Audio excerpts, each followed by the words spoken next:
Assalamualaikum warahmatullahi wabarakatuh. Semangat pagi teman-teman. Masih bersama saya Fauzi di channel Auto 99 Mobil.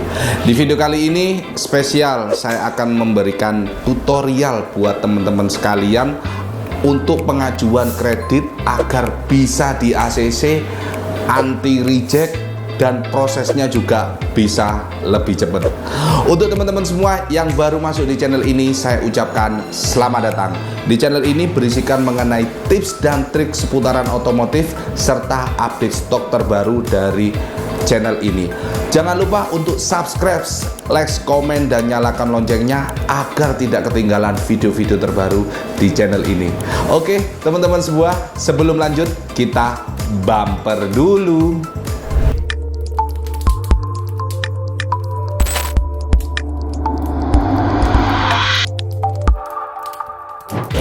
Oke teman-teman, sebelum saya lanjut video mengenai tipsnya tadi ya, mungkin saya akan sedikit menjelaskan untuk masalah gimana sih alur kredit untuk pembelian kendaraan roda 4 atau pembelian mobil. Jadi yang pertama, setelah teman-teman memilih kendaraan yang diinginkan, sudah deal-dealan mobil, sudah hitung-hitungan angsuran semuanya, teman-temannya tentunya kan melakukan tanda jadi ya. Jadi setelah melakukan tanda jadi, teman-teman semuanya sementara dari pihak showroom itu minta KTP aja. Minta KTP, yang selanjutnya KTP itu nanti kita serahkan ke atau kita kirim ke pihak finance. Lalu dari pihak finance-nya nanti menghubungi dari teman-teman sekalian, janjian survei, dan menginformasikan data-data apa aja yang diperlukan. Nah, setelah proses surveinya itu selesai semua, biasanya prosesnya 1-2 hari itu untuk proses pengajuan analisnya ke analisnya ya. Jadi setelah itu nanti keputusan kreditnya itu bisa turun. Nah, setelah keputusan kreditnya itu sudah turun, nanti teman-teman sekalian bisa membawa kendaraan yang diinginkan itu bersamaan dengan pelunasan DP.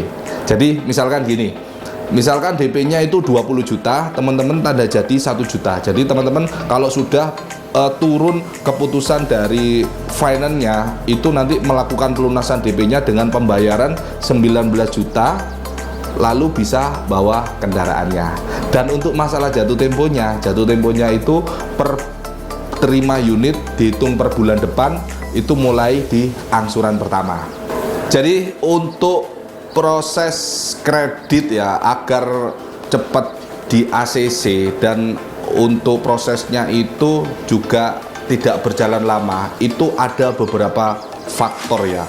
Yang pertama itu untuk masalah BI checking ya. Jadi untuk teman-teman sekalian di sini, kalau misalkan BI checkingnya itu bagus, itu prosesnya 50% itu sudah insya Allah disetujui.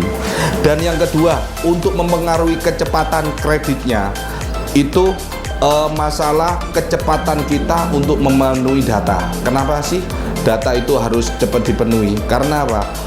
Karena semakin cepat kita memenuhi data atau persyaratan yang diminta oleh finance, jadi semakin cepat juga pengajuan kita. Karena dari prosesnya sendiri ya teman-teman ya, dari prosesnya sendiri, setelah teman-teman tanda jadi ke showroom, lalu pihak marketingnya itu akan datang ke tempatnya calon pembeli. Nah, di situ diminta data-data apa aja yang dibutuhkan.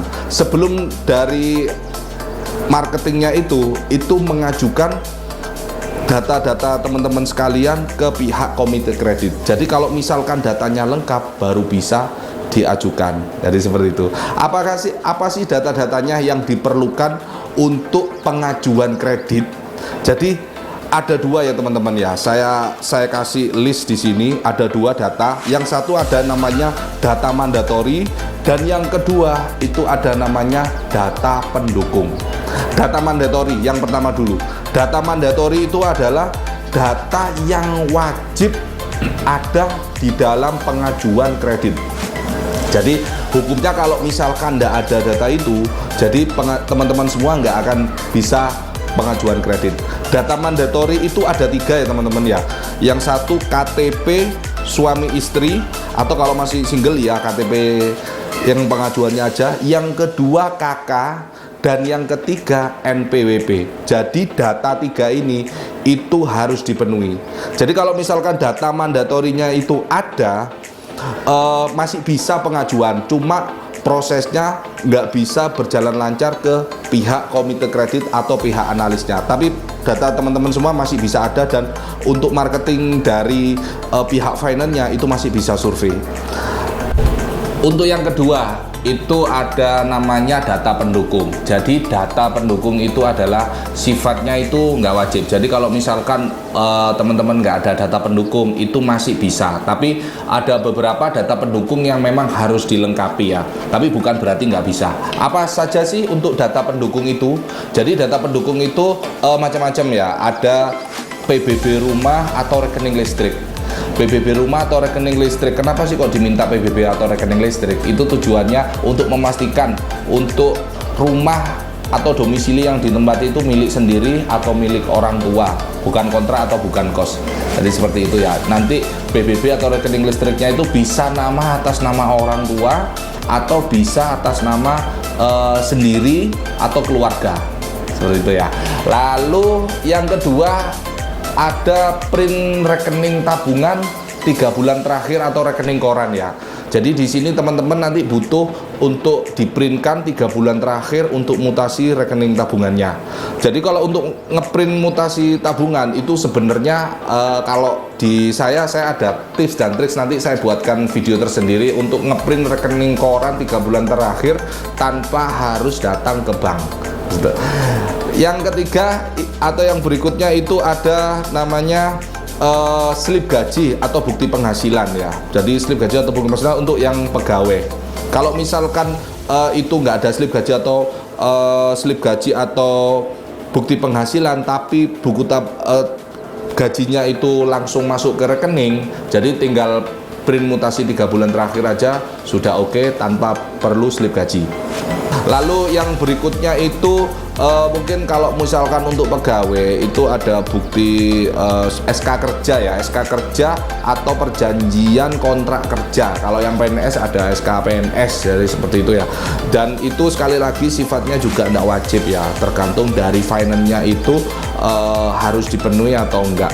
Seperti itu. Jadi kalau misalkan nasabah-nasabah yang sudah RO itu artinya dia sudah pernah pengambilan di finance itu ya, data-data seperti itu nggak sampai seketat itu ya. Jadi di sini saya akan merangkum mungkin beberapa permasalahan yang ada di lapangan ya untuk mengenai masalah pengajuan kredit. Yang pertama itu gimana sih Mas Fauzi kalau misalkan KTP yang alamat yang ada di KTP sama domisilinya itu berbeda. Jadi tidak masalah ya. Jadi kalau misalkan KTP-nya teman-teman sekalian itu alamatnya berbeda dengan alamat yang ditinggali itu tidak masalah. Yang penting nanti PBB rumahnya ya, PBB rumahnya itu sesuai dengan yang ada di domisili yang tinggal. Jadi seperti itu. Jadi KTP itu tidak harus KTP-nya alamatnya di A terus tinggalnya juga harus di A. Jadi nggak seperti itu ya. Biasanya nanti diperkuat sama bukti domisili pada RT setempat. Nah gitu. Terus lalu gimana Mas Fauzi kalau misalkan antara kita kan baru nikah, KTP suami sama istri itu berbeda? Nggak masalah. Jadi kalau misalkan KTP suami dan istri berbeda, itu jadi harus melampirkan kakak suami, kakak istri, sama disambungkan dengan buku nikah. Jadi gitu ya. Terus ini yang paling sering ya yang ditanyakan, gimana Mas Fauzi, itu kan salah satu data mandatori itu NPWP. Kalau misalkan nggak punya NPWP gimana? Jadi kalau misalkan nggak punya NPWP nggak apa-apa, Auto 99 siap membantu buat teman-teman subscriber sekalian membantu memfasilitasi membuatkan NPWP. Dan itu juga biayanya juga tidak terlalu banyak ya, mungkin sekitar ya 100 atau 200-an ya, karena kita kan ada timnya sendiri yang membantu untuk membuatkan NPWP. Bahkan nanti kalau misalkan ada promo untuk buat NPWP-nya gratis, nanti teman-teman sudah terima itu sudah jadi NPWP seperti itu ya. Lalu misalkan Mas Fauzi, ini saya misalkan waktu pengajuan kok misalkan KTP saya itu kok nggak terdaftar di Dispenduk. Nah, ini masalahnya. Kalau misalkan nggak terdaftar di Dispenduk, ya ini memang harus di-link-kan ya teman-teman ya. Kenapa sih? Karena sekarang itu zamannya online ya. Dari pemerintah juga menganjurkan untuk KTP kita itu harus sudah aktif. Jadi satu orang itu harus ada satu eKTP ya, satu nomor induk KTP. Jadi untuk meminimalisir ya teman-teman untuk KTP itu disalahgunakan. Jadi semuanya sistem online. Dan untuk menyambungkan eKTP itu juga nggak sulit kok ya. Jadi teman-teman tinggal datang ke kantor Dispenduk setempat. Nah, jadi kalau misalkan teman-teman sekalian misalkan kerepotan untuk masalah menyambungkan eKTP-nya, mungkin karena kesibukan, nggak apa-apa. Jadi Auto 99 juga siap membantu ya. Jadi kita juga ada tim atau vendor yang bisa membantu ke sana ya. Terus lalu gimana kalau misalkan masih belum menikah? Nah, ini yang juga sering ditanyakan ya. Kalau misalkan masih belum menikah, teman-teman bukan berarti nggak bisa ngambil mobil ya, masih tetap bisa. Biasanya kalau misalkan belum menikah itu dibutuhkan penjamin ya. Penjamin itu bisa orang tua atau saudara kandung.